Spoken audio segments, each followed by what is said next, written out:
One other component of this, of course, is that Putin and Xi Jinping have much more than just economic ties. They also are both authoritarian leaders.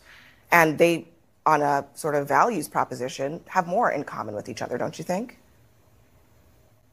Well, you could have said the same thing about Mao Zedong and Brezhnev back in 1972, when Nixon made the move of pulling Mao out from under Brezhnev's hands. And I think that back then, Mao was the little brother in that relationship.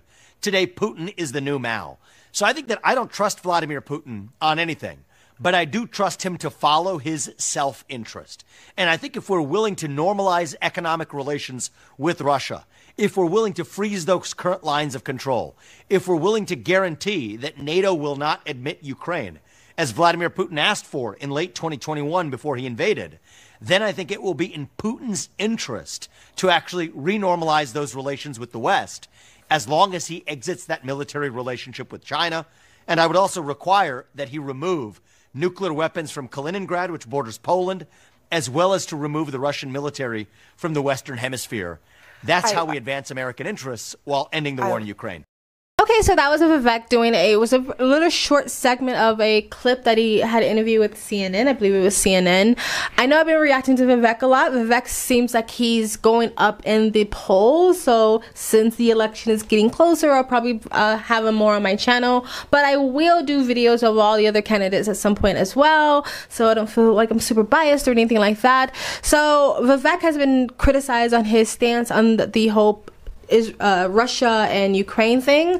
I think most Americans would agree that we should pull out of that conflict and stop sending billions of dollars over to Ukraine. What are they doing with all that money, and why are they asking for even more money when the citizens of America needs that money to be reallocated back into the states and back into the country? What he said about Putin, you know, be more willing to work with America than China. If we can sort of seduce Putin back to our side, he'll be willing to not be the little brother of China. And I actually cut that part out. He went on a big rant about how, like, Putin doesn't want to be the little brother of China, and so if you give him an opportunity to get off under China's skirt, then Putin will take it. I'm not sure about that.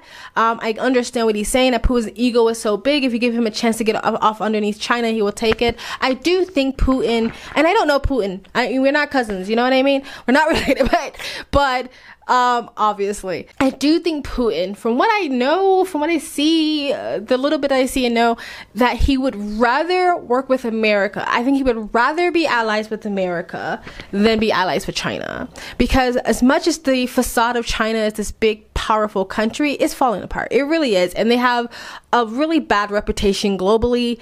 Not everywhere, but a lot of countries don't like China so much right now. The government, not the people. America, as much as Americans think either America's collapsing or America's corrupt and horrible, America is still seen as the global leader in a lot of countries. So do I want to be partnered with the global powerful force of this world, or do I want to be partnered with the country that everyone's kind of like, I don't know, human rights atrocities over there, the Uyghurs, stuff like that, they're kind of corrupt? Or do I want to be paired with a country that might be corrupt, but still is looked at as the beacon and the example for the planet, right? Sometimes, unfortunately. But I do think Putin would rather be allies with America than China. That's just my opinion. So I think if America put that on the table and say, hey, we're willing to work with you, we're willing to be allies with you, we're willing to do trade with you and stuff like that, but you gotta cut off your relationship with China and the whole nuclear arms and stuff like that. And maybe that'll be harder to do, the disarming of the nuclear, disarming Russia or whatever, that might be harder to come by. But the whole cutting off the relationship with China to be allies with us, to do trade with us, I think Putin would probably be more willing to do that. I believe so. But unfortunately, America has some sort of gain from getting rid of Putin and Russia and becoming allies with Ukraine. Even though Ukraine's government is not no better than the Russian government, I think it's because America can have more influence, political influence in Ukraine, and they don't have as much political influence over Russia. And I think it's just more about power than anything else. But let me know what you guys think of Vivek's stance on the whole Russia-Ukraine conflict in the comment section below. Please like, comment, and subscribe. Hit that bell to get notifications when I do upload. All of that really does help with the algorithm, guys. You can donate, helps me on this platform, and you guys have an amazing day. Bye.